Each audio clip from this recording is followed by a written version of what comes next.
If you're finding this video, it's time, baby. It's time for you. It's time for me. It's time to go. I'm happy you're here. My name is Shay Smith. I'm an intuitive music channeler, uh, a spiritual teacher, and a normal person. Let's get this kicked off, fam. Let's go.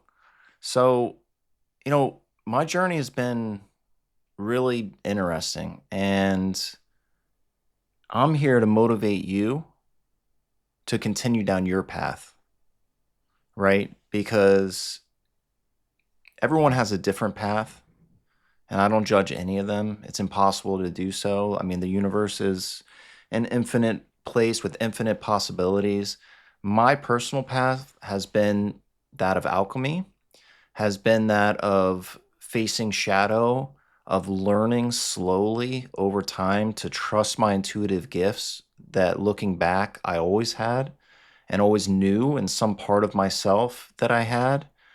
But that doesn't make it easy, right, to go down that path. I mean, it took me half my life to get to where I am now.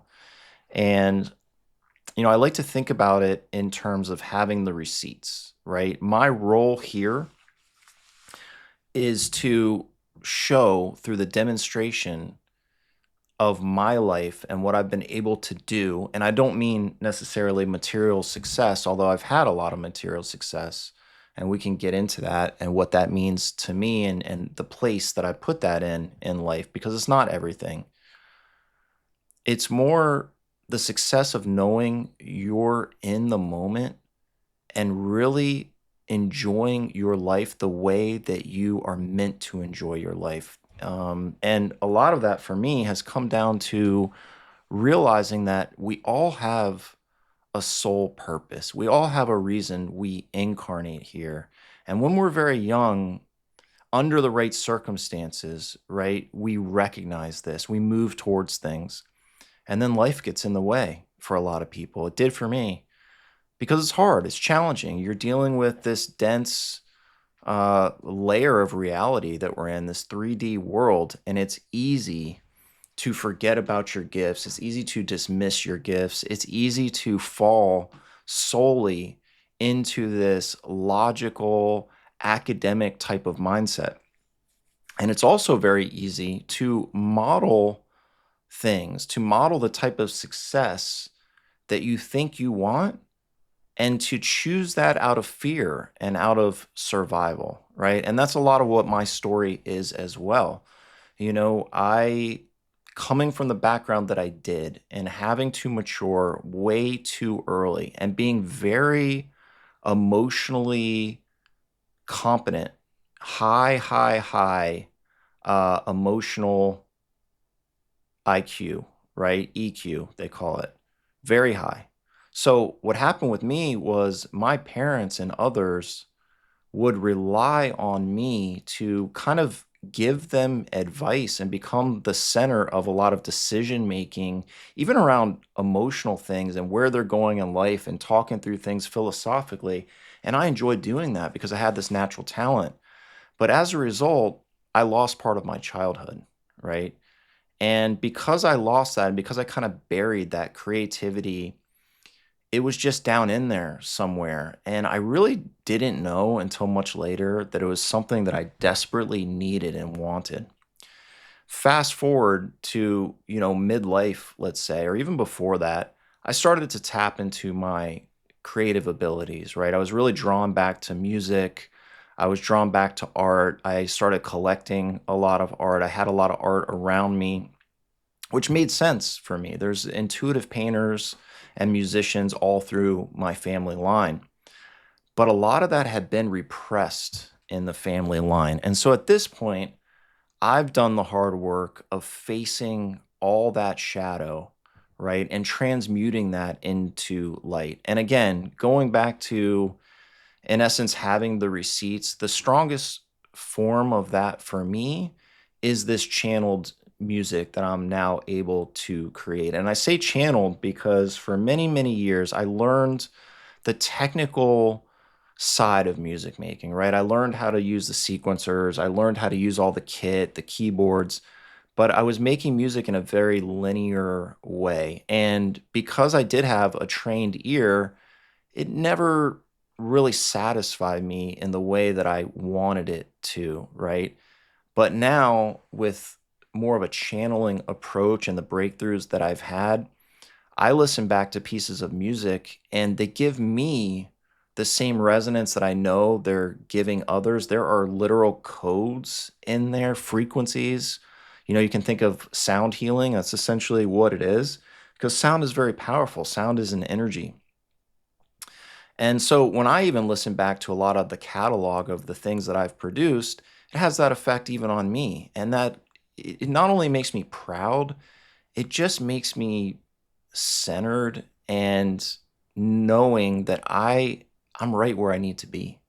And so this next iteration of what I'm doing with these kind of spoken word videos, I really want to start helping people more directly. You can sense someone's resonance and their authenticity and their earned knowledge by looking at them in the eye, by sharing their energy. And I know my music does that, but I've been told intuitively that there's another level, if you want to think about it that way, a more direct way for me to channel this energy with the collective and with the people that I'm around and with the new people that I'll meet as a result. And this path that I've now started to go down, it's really just unlocking this infinite creativity, this boundlessness.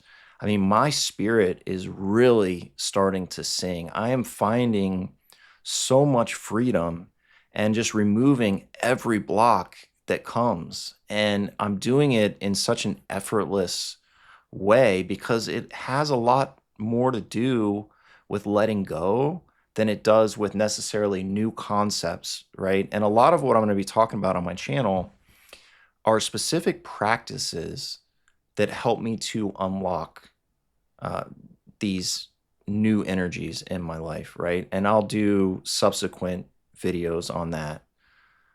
But for now, I just want to start introducing myself in this way. A lot of you know me very well, and we've had these conversations. And, I do have a bit of a, following, if you want to call it that. I think about it as a collective of people that are around me with the right intentions, and we're going to build together. And I am here to give you these codes directly, right? Right from me, right from my voice to your heart, right from my eyes to your eyes, because this is the most direct way, right? This is the way that we can really help one another, because this path, it does take a lot of trusting, right? I come from a background of science and academia. And, like, for example, I'm a big fan of physics. I've seen Neil deGrasse Tyson live speak. It's not that I'm putting all that to the side,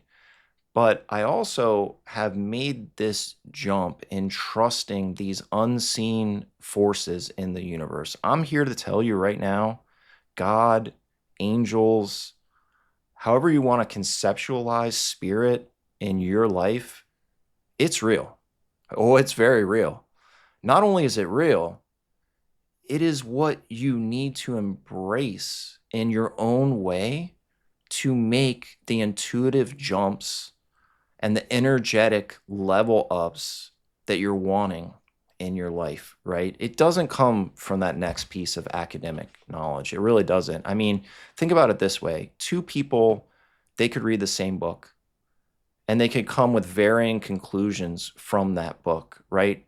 But when you earn your knowledge through experience, that's a whole different thing.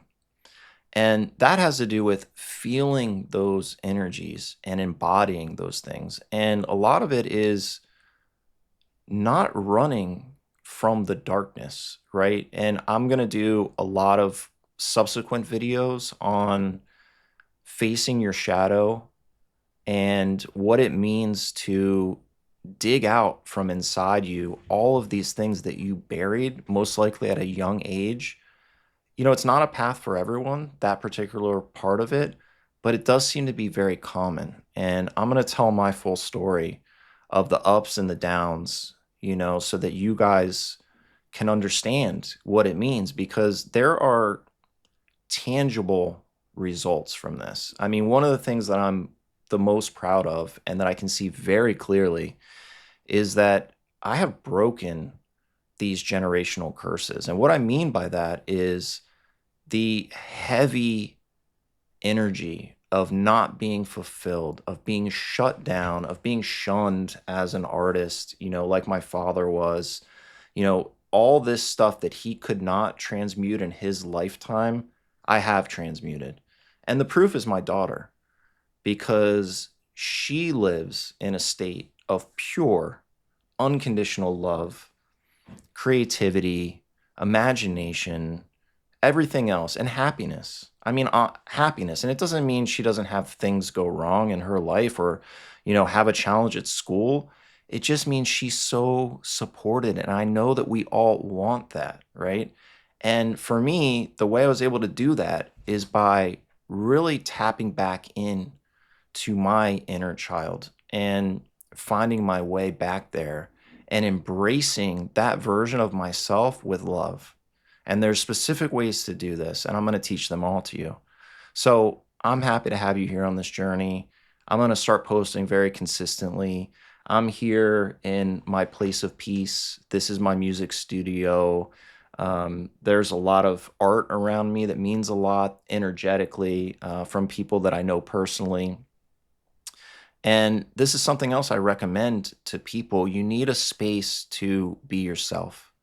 You need a space to bring in the energies that you want, because again, these things are very, very real. And take it from a very practical person, okay? I've got an MBA, I've got a CPA, I've done a lot in business, and I'm going to talk about all that, about the success that I've had, because it's not about avoiding the material world. It's about bringing into the material world that which you truly desire in your heart of hearts. And it does take going down a few layers. So I love you all. I'm going to catch you on the next one. I'm happy you're here.